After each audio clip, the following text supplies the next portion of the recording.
계속해서 예고되었던 노아의 홍수 심판이, 하나님의 홍수 심판이 드디어 시작됐습니다. 오늘 본문은 짧은 구절들을 읽었지만 창세기 7장과 8장의 이야기를 다루게 됩니다. 우리가 주목해야 될 부분입니다. 13절에 바로 그날이라는 표현, 그리고 7장 16절에 여호와께서 닫으셨습니다 라는 표현입니다. 이 홍수 심판은 초자연적으로 일어난 아주 특별한 기후 변화의 결과라든가 아니면 한때 있었던 홍수가 아니라 하나님의 철저한 계획 가운데 하나님의 주도하심 아래 이루어진 하나님의 심판임을 말씀은 증거하고 있습니다. 하나님의 심판은 반드시 이루어집니다. 하나님은 거룩하신 하나님이십니다. 하나님은 죄와 공존할 수 없으십니다. 하나님 그 심판을 통해서 그 죄를 멸하시는 거룩하신 하나님이십니다. 우리에게도 마찬가지입니다. 우리 구주 예수 그리스도가 다시 오실 때 그 심판은 다시금 일어날 것입니다. 베드로후서 3장 5절에서 7절 말씀을 제가 읽어드리겠습니다. 그들은 하늘이 하나님의 말씀으로 인해 옛적부터 있었고 땅이 물에서 나와 물로서 형성된 것과 그때 물이 넘침으로 세상이 멸망한 것을 일부러 잊으려 합니다. 그러나 현재 하늘과 땅은 동일한 말씀에 의해 간수돼 경건하지 않은 사람들의 심판과 멸망의 날까지 보존될 것입니다. 아멘. 여러분, 심판은 분명히 다시금 이 땅 가운데 임할 것입니다. 하나님의 사랑의 메시지가 너무나 강력하기 때문에 하나님의 심판의 메시지가 묻히는 시대를 저희는 살아가고 있습니다. 물론 추후에 더 나눌 것이지만 하나님의 사랑은 그 심판을 넘어섭니다. 그 심판을 뒤엎습니다. 하지만 분명한 것은 심판은 예고되어 있고 노아의 때에 그 홍수의 심판이 있었던 것처럼 이 땅 가운데 언젠가 심판은 임한다는 사실입니다.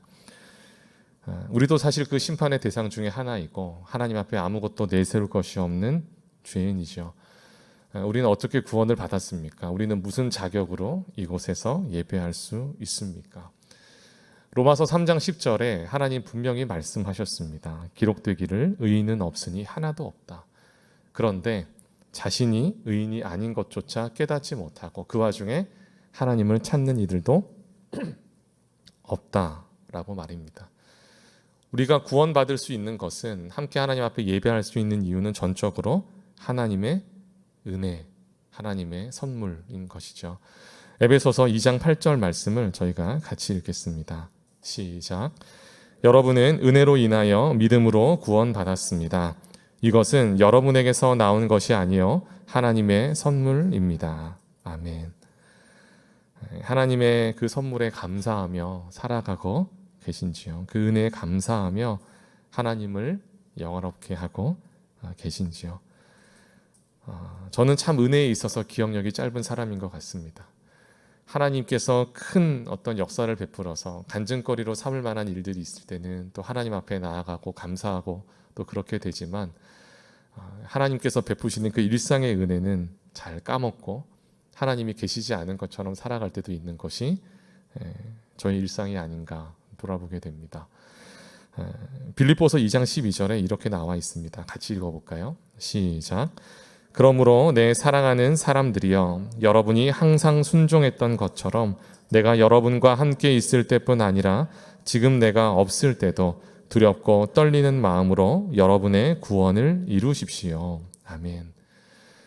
구원을 이루십시오. 물론 이 표현은 예수님의 십자가로 불충분하다거나 우리가 더 어떤 노력을 하고 자격을 갖추어서 구원을 받을 수 있다는 것은 아닙니다. 예수님의 재림 때까지 우리에게 주어진 삶의 현장에서, 삶의 터전에서 하나님을 믿는 사람답게 살아가라는 주님의 간곡한 요청인 것이지요. 중요한 것은 이 두렵고 떨리는 마음으로라는 표현 앞에 문구입니다. 12절에 내가 없을 때도. 빌립보서는 바울이 빌립보 교인들에게 보낸 편지입니다. 감옥에서 보낸 편지입니다. 빌립보 지역에서 바울이 복음을 전할 때 바울이 직접 눈앞에서 예수님에 대해서 가르치고 어떻게 살아야 되는지 말씀을 나누었을 때 사람들은 굉장히 주의 집중했을 겁니다. 놀라운 일들이 많이 일어나고 있었던 그때였기 때문에 사도를 더 깊이 죄송합니다. 경외하는 마음으로 바라봤을 것입니다. 그런데 그 바울이 이제 감옥에 갇혔습니다. 물론 빌립보 교회의 리더들이 있었지만 바울이 눈앞에서 얘기하는 것만큼 영향력이 있었는지는 의문이 듭니다. 우리는 어떨까요? 그럴 수도 있지만, 하나님이 큰 은혜를 베푼다면 그럴 수도 있지만, 우리 중에 대부분은 우리의 촉각으로 하나님을 만날 수는 없습니다. 우리의 육안으로 하나님을 볼 수는 없고, 우리의 청각으로 하나님의 음성을 바로 들을 수는 없습니다. 우리는 살아계신 하나님의 존재를 믿으며 살아가고 있지만 인간의 감각으로 하나님의 임재를 대부분은 경험할 수가 없습니다. 하나님이 눈앞에 보이지 않을 때라도, 하나님이 없어 보이는 그때일지라도 두렵고 떨림으로 우리의 구원을 이루어 나가기를 요청하고 있는 것이죠. 그러하기에 우리의 신앙의 선배들은 이 표현을 참 즐겨 썼습니다. 코람데오. 한 번쯤은 들어보셨을 겁니다. 하나님 앞에서라는 뜻이죠. 눈에 보이지 않고 손에 잡히는 것 같지 않은 하나님이지만 그 하나님 앞에서 우리는 말씀으로 살아가야 할 책임이 있는 것이죠. 더 나아가서 이렇게 우리의 삶을 점검하는 것처럼 우리는 이 심판의 때가 얼마 남지 않은 것을 알고 복음의 메시지를 전할 책임이 있습니다. 저희 교회는 상대적으로 조금 큰 교회입니다. 대형 교회에 속하기 때문에 다른 교회와 함께하고 또 함께 협력해서 하나님 나라를 이뤄가기 위해서 일반적으로 말하는 전도는 그렇게 많이 하지는 않습니다. 아시겠지만 특정한 타겟을 정해서 하는 맞춤 전도라든가 복음이 닿기 힘든 지역의 아울리치나 또는 일반적이지 않은 그러나 필요한 이주민 근로자 선교와 같은 사역을 하곤 합니다. 하지만 이것은 어디까지나 함께 지역교회와 협력하여서 하나님 나라를 완성하기 위한 방편에서이지, 그렇다고 해서 우리 각자에게 주어진 그 복음의 전파의 책임을 덜하는, 경감시키는 것은 아닌 것이죠. 얼마나 우리가 전도하고 있는지, 얼마나 심판의 때에 깨어서 복음을 전하고 있는지. 저를 처음 보는 분들도 많은데 제가 처음부터 이렇게 심판을 얘기하고 이렇게 전도하냐라고 얘기해서 저도 굉장히 지금 큰 부담이 됩니다. 아마 제가 제일 잘 하지 못하는 것 같습니다. 저는 내일부터 휴가입니다. 중요한 건 그 다음인데요. 이제 저희 아버지를 만나러 갑니다. 이제 오랜만에 인사를 드리러 갈 예정입니다. 저희 아버지는 이제 농담 삼아 하는 이제 부정적인 의미에서의 전형적인 경상도 분이십니다. 말씀이 별로 없으시고 이제 무뚝뚝하시고 감정의 변화가 표정에 별로 드러나지를 않으십니다. 화는 잘 내십니다. 설명을 하면 되는데 화를 내시고 감정을 이제 이렇게 풀어내십니다. 오랜만에 만나면 저희 아버지는 TV를 보십니다. 교회를 안 다니세요. 그래서 이제 제 설교를 들을 일이 없기 때문에 제가 더 편하게 말씀을 드리는 건데, TV를 보시고, 그래서 저도 TV를 봅니다. 이제 TV를 보면서 시선은 TV에 향해 있는데 저에게 몇 마디 이제 말을 건네시고, 저도 이제 대답을 합니다. 이유는 잘 모르겠는데 그러다 보면 갑자기 이제 역정을 내시고, 이제 왜 그렇게 사냐 이제 그러시면서 이제 뭐 이렇게 말씀을 하십니다. 가끔씩은 저에게 잔소리를 하기 위해서 저를 낳으셨나라는 생각이 이제 들 때가 있습니다. 이게 문제는 뭐냐 하면, 가기 전에는 늘 생각을 합니다. 이제 복음을 전해야겠다. 연세도 있으시기 때문에 이제 빨리 복음을 전하고 또 교회를 가실 수 있도록 강권해야겠다라는 마음을 이제 먹고 갑니다. 물론 사탄의 역사가 있을 수도 있고 제가 연약해서 있을 수도 있지만, 참으로 부끄러운 고백을 하자면 그런 일이 있을 때마다 제 마음속에 드는 생각은 전화로 말씀드리면 되지, 다음 명절에 다시 가서 뭐 다음 또 쉬는 날이 있으면 그때 가서 말씀드리고 또 권면하면 되지, 아버지 주변에 교회 다니시는 분들한테 부탁하면 되지라는 생각을 하곤 합니다. 노아의 때에 아무도 홍수가 일어날 것을 상상을 하지 못했습니다. 하나님께서 노아에게 방주를 만들라고 말씀을 하셨고 약 120년의 시간이 지났습니다. 우리가 지난주에 하나님 말씀을 들었던 것처럼 사실 노아의 이전에 노아의 선대에도 심판의 메시지는 이미 울려 퍼졌습니다. 하지만 사람들은 그 말에 귀 기울이지 않았고 그 말에 응답하지 않았습니다. 왜냐하면 설마 그런 일이 일어날까? 지금 이렇게 이 세상이 잘 굴러가고 잘 흘러가고 내 삶은 잘 영위되어지고 있는데 그것이 무엇이 그리 긴박한 메시지인가? 라고 말이죠. 어쩌면 제가 굉장히 나이브하게 굉장히 여유롭게 저희 아버지의 구원에 대한 것을 차일피일 미루는 것처럼 여러분의 주변에 그런 분이 계시지 않습니까? 복음이 필요한 이들에게 복음을 전하고 하나님의 그 마음에 따라서 정말 구원의 복음을 선포할 수 있는 저와 여러분이 되시기를 주님의 이름으로 축원합니다. 이렇게 하나님의 선택을 받아 하나님의 때에 깨어 살아가는 사람들을 하나님은 어떻게 대하실까요? 하나님은 기억하십니다. 창세기 8장 1절 말씀을 같이 읽겠습니다. 시작. 하나님께서 노아와 그와 함께 방주 안에 있던 모든 들짐승과 가축을 기억하시고 땅에 바람을 보내시니 물이 줄어들었습니다. 아멘. 이 8장 1절에 나와 있는 기억하시고라는 이 표현의 단어는 원래 돌판에 또는 마음판에 나무판에 무엇인가를 새기는 거라고 합니다.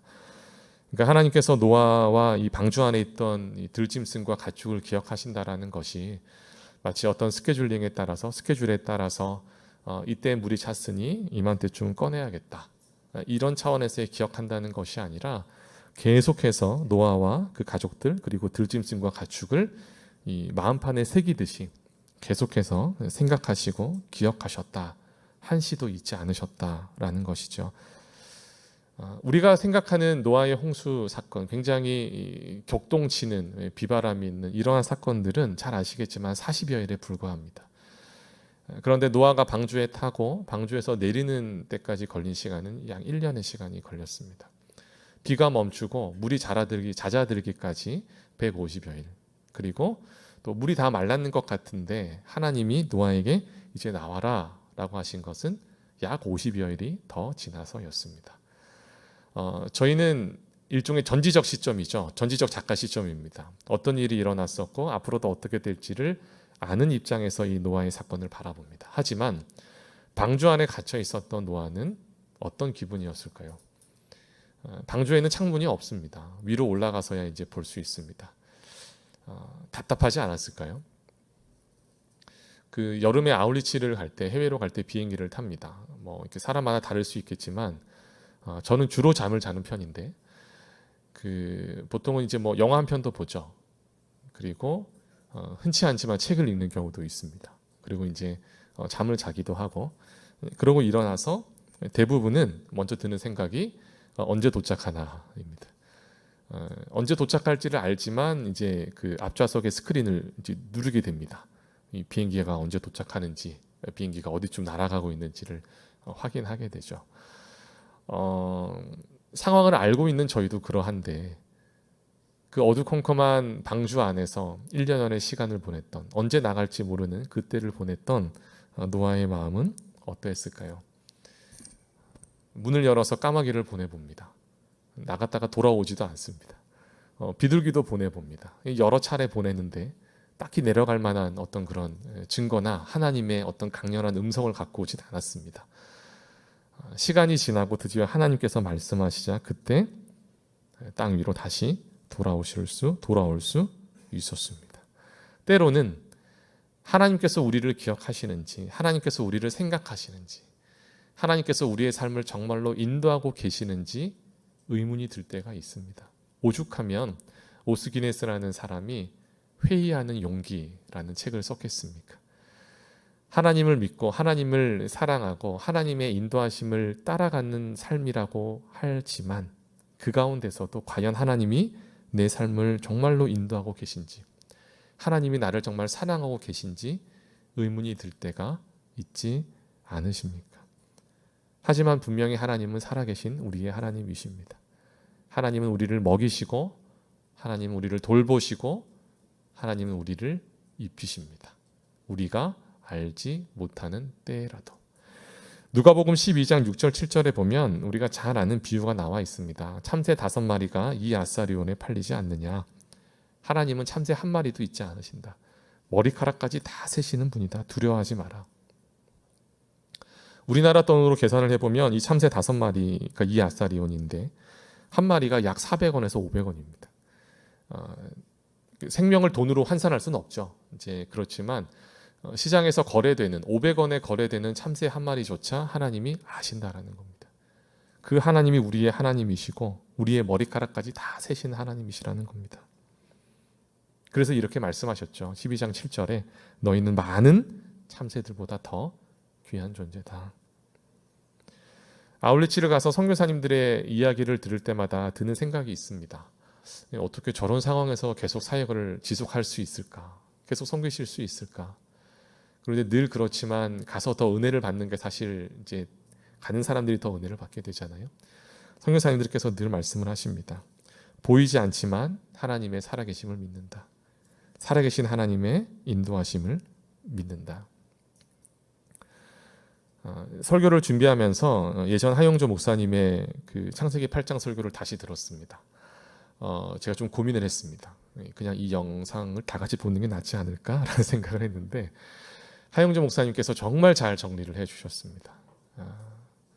한 목사님께서 이렇게 말씀하셨습니다. 신앙은 성숙을 위한 기다림이다.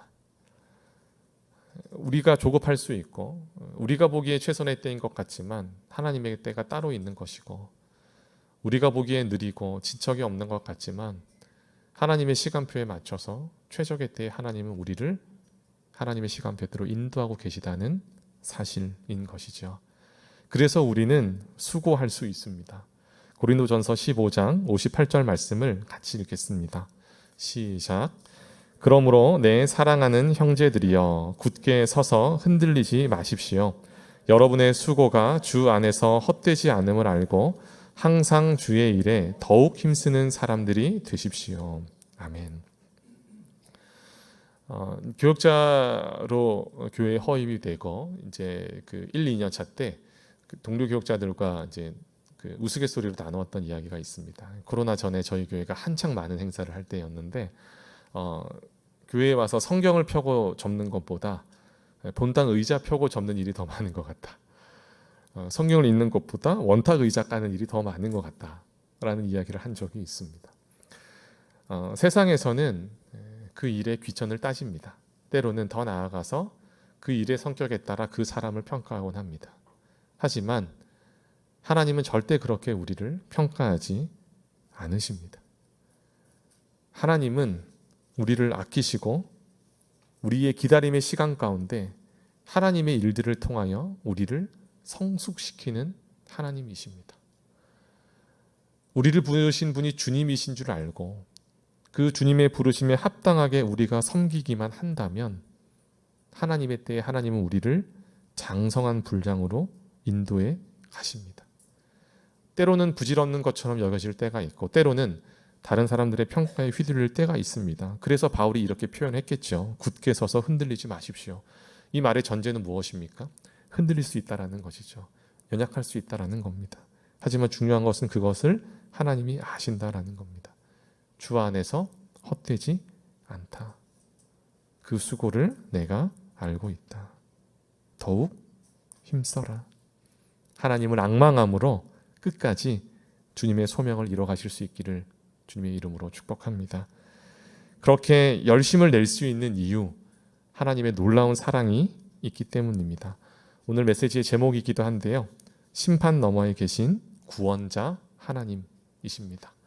창세기 8장 20절과 21절의 말씀을 저희가 같이 한번 읽겠습니다. 시작. 노아가 여호와를 위해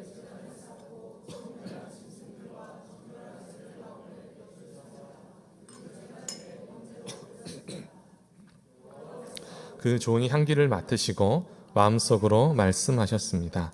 내가 다시는 사람으로 인해 땅을 저주하지 않겠다. 이는 사람이 생각하는 것이 어려서부터 악하기 때문이다. 내가 전에 했던 것처럼 다시는 모든 생물을 멸망시키지 않을 것이다. 아멘. 드디어 방주에서 나왔습니다. 드디어 땅 위에 내려왔습니다. 노아가 여호와 하나님께 제단을 쌓고 번제로 제사를 드렸습니다. 예배하게 된 것이죠. 하나님은 기뻐 받으셨습니다. 그리고 마음속으로 말씀을 하셨습니다. 그런데 사실 이 21절의 표현들은, 문장들은 흐름상 서술이 어색합니다. 21절 자막을 한번 띄워주시면 한번 보면 여호와께서 그 좋은 향기를 맡으셨습니다. 이제 그 심판을 해서 노아와 그 가족들 들짐승 가축이 무사히 이제 살아남고 다시 돌아왔죠. 그러면 이렇게 말씀하셔야 되지 않을까요? 심판하기 잘했다. 근데 그렇게 말씀하지 않으셨어요. 더 나아가서 중반부에 이는 사람이 생각하는 것이 어려서부터 악하기 때문이다. 잘 아시겠지만 노아가 선행으로 의롭다 평가받은 것이 아니라 심판의 메시지에 믿음으로 반응했기 때문에 당대 의로운 사람이 되지 않았습니까? 그런데 그런 노아의 자손들이 이제 번창하게 될 것인데 어려서부터 이 사람들이 생각이 악하다라는 것을 아셨습니다. 그러면 그 다음에 뭐가 나와야 될까요? 주기적으로 심판을 해야겠다가 나와야 되지 않을까요? 그게 더 맞지 않겠습니까? 그런데 뭐라고 말씀을 하시냐면 내가 전에 했던 것처럼 다시는 모든 생물을 멸망시키지 않을 것이다 라고 말씀을 하신 겁니다. 저만 지금 어려운 것 같은데 저는 굉장히 어려웠습니다.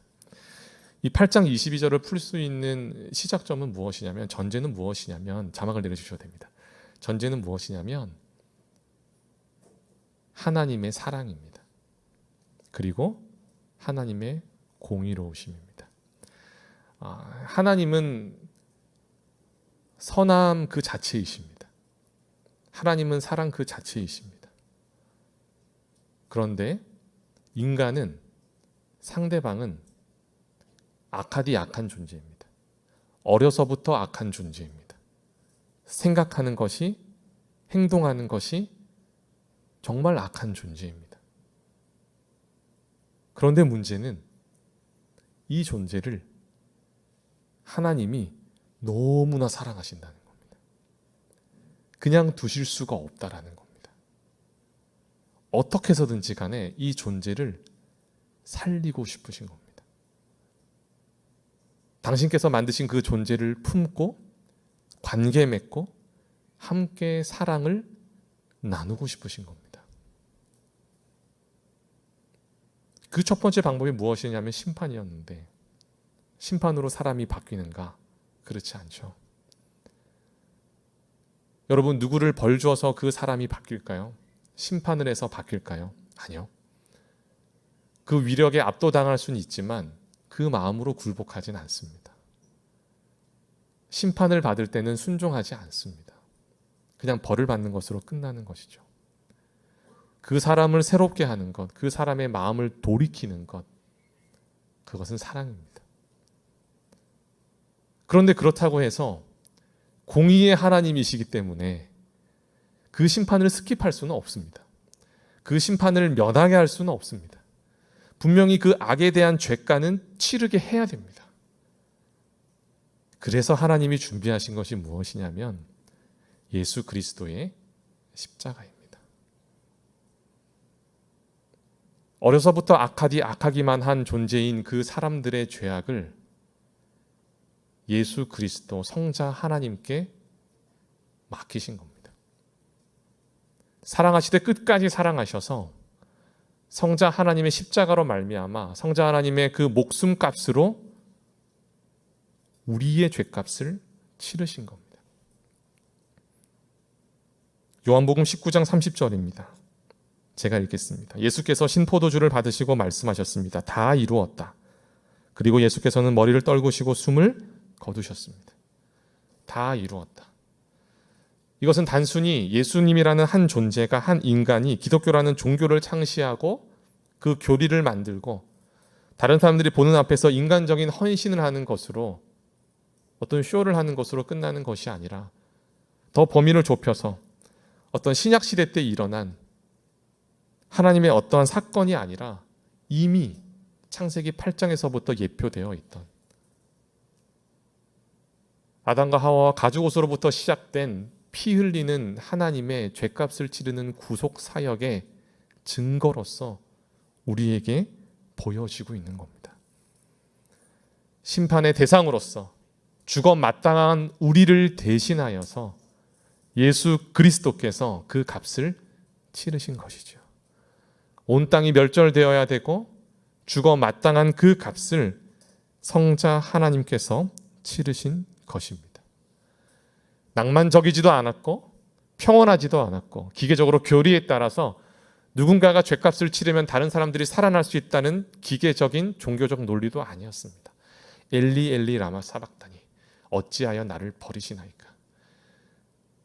그냥 나를 외면하시는 정도가 아니라 왜 나를 이런 십자가의 형벌로 보내셨습니까가 아니라 너무나 사랑하는 존재가 태고 쪽부터 삼위 하나님으로 함께 계셨던 하나님이 지고지순한 사랑의 대상인 성자 하나님의 그 형벌을 참아보지 못해서 외면하는 그 순간 예수님의 그 뼈아픈 외침이 있지 않았습니까? 그렇게까지 해서 우리를 구원하신 겁니다. 그 십자가의 사건과 사랑이 이미 이때부터 예표되었고 다름 아닌 우리가 그 사랑과 은혜의 수혜를 받은 것이죠. 그래서 우리가 이렇게 예배하고 있는 것 아니겠습니까? 이 사랑을 로마서 8장에서 이렇게 선포합니다. 38절, 39절 말씀을 저희가 같이 한번 읽겠습니다. 시작.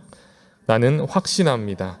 죽음이나 생명도 천사들이나 악마들도 현재 일이나 장래 일이나 어떤 능력도 높음이나 깊음이나 다른 어떤 피조물도 그리스도 예수 우리 주 안에 있는 하나님의 사랑에서 우리를 끊을 수 없습니다. 아멘. 여러분, 우리는 노아의 때의 사람들과 다른 것이 하나도 없는 죄인들입니다. 저를 포함해서 죄인들입니다. 심판의 대상입니다. 그렇지만 사랑하시되 끝까지 사랑하시는 아버지 하나님의 은혜로 말미암아 구원받은 사람입니다. 매일매일 그 십자가의 은혜가 우리의 삶을 인도하고 있습니다. 십자가로 말미암아 구원받고 십자가로 말미암아 하나님을 사랑하고 십자가로 말미암아 구원의 삶을 살아내는 저희들입니다. 그 은혜에 감사하며 그 은혜를 전파하며 그 은혜의 사람답게 삶의 터전에서 승리하시는 저와 여러분 되기를 주님의 이름으로 간절히 축원드립니다. 기도하겠습니다.